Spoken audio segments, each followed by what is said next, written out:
ನಮಸ್ಕಾರ, ಪುಷ್ಪ ಕನ್ನಡ ಕುಕಿಂಗ್ ಚಾನಲ್ಗೆ ಸ್ವಾಗತ.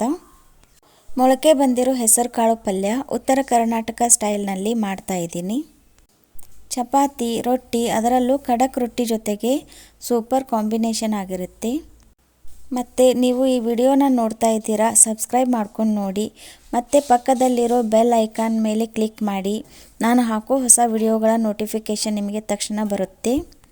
ನೀವು ಆವಾಗಲೇ ಆ ವಿಡಿಯೋಗಳನ್ನು ನೋಡಬಹುದು. ಮೊಳಕೆ ಬರಿಸಿದ ಹೆಸರು ಕಾಳಿನ ಪಲ್ಯ ಮಾಡೋದಕ್ಕೆ ಏನೇನು ಸಾಮಗ್ರಿಗಳನ್ನು ತಗೊಂಡಿದ್ದೀನಿ ಅನ್ನೋದನ್ನು ನೋಡಿ.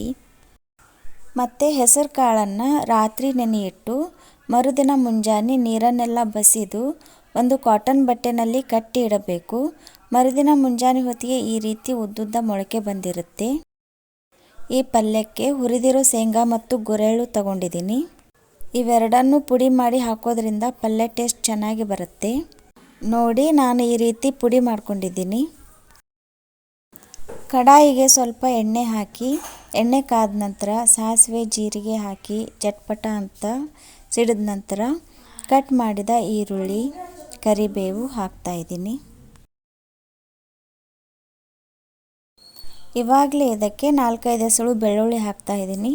ಬೆಳ್ಳುಳ್ಳಿ ಫುಲ್ ಆಪ್ಷನಲ್, ಬೇಡ ಅಂದರೆ ಸ್ಕಿಪ್ ಮಾಡ್ಬೋದು.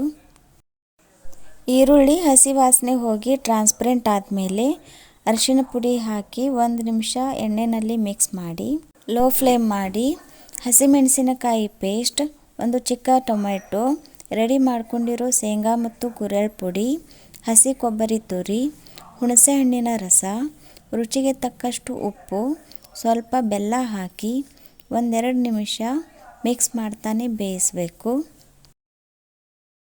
ಇವಾಗ ನೋಡಿ, ಮೊಳಕೆ ಬಂದಿರೋ ಹೆಸರು ಕಾಳುಗಳನ್ನು ಸೇರಿಸ್ತಾ ಇದ್ದೀನಿ. ಮೊಳಕೆ ಕಾಳು ಮನೆಯಲ್ಲಿ ಮಾಡಿದ್ರಿಂದ ತೊಳಿತಾ ಇಲ್ಲ, ಹಾಗೇ ಸೇರಿಸ್ತಾ ಇದ್ದೀನಿ. ಮತ್ತು ಮೊಳಕೆ ಕಾಳು ಡ್ರೈ ಇರೋದ್ರಿಂದ 1 ಲೋಟದಷ್ಟು ನೀರನ್ನು ಸೇರಿಸ್ತಾ ಇದ್ದೀನಿ. ಇವಾಗ ಎಲ್ಲನೂ ಚೆನ್ನಾಗಿ ಮಿಕ್ಸ್ ಮಾಡಬೇಕಾಗತ್ತೆ. ಎಲ್ಲವೂ ಚೆನ್ನಾಗಿ ಮಿಕ್ಸ್ ಆದ ನಂತರ ಲೋ ಫ್ಲೇಮ್ ಮಾಡಿ ಮುಚ್ಚಳ ಮುಚ್ಚಿ 5 ನಿಮಿಷ ಚೆನ್ನಾಗಿ ಬೇಯಿಸಬೇಕು. ಮಧ್ಯದಲ್ಲಿ 1-2 ಸಲ ಮುಚ್ಚಳ ತೆಗೆದು ಮತ್ತೆ ಮೇಲೆ ಕೆಳಗೆ ಮಾಡಿ ಮಿಕ್ಸ್ ಮಾಡಿ. ನೋಡಿ, 5 ನಿಮಿಷ ಆದ ನಂತರ ಕಟ್ ಮಾಡಿದ ಕೊತ್ತಂಬರಿ ಸೊಪ್ಪನ್ನು ಹಾಕಿ ಮಿಕ್ಸ್ ಮಾಡಿದರೆ ಆರೋಗ್ಯಕರ, ಸ್ಪೈಸಿ ಮತ್ತು ಟೇಸ್ಟಿ ಆಗಿರೋ ಉತ್ತರ ಕರ್ನಾಟಕ ಸ್ಟೈಲ್ನಲ್ಲಿ ಮೊಳಕೆ ಬರಿಸಿದ ಹೆಸರು ಕಾಳು ಪಲ್ಯ ರೆಡಿಯಾಗುತ್ತೆ. ಕೆಳಗಡೆ ನೀರು ಇದೆ ಅಂತ ಅನಿಸಿದರೆ ಮತ್ತೆ 1 ನಿಮಿಷ ಮುಚ್ಚಳ ಮುಚ್ಚಿ ಬೇಯಿಸಿ.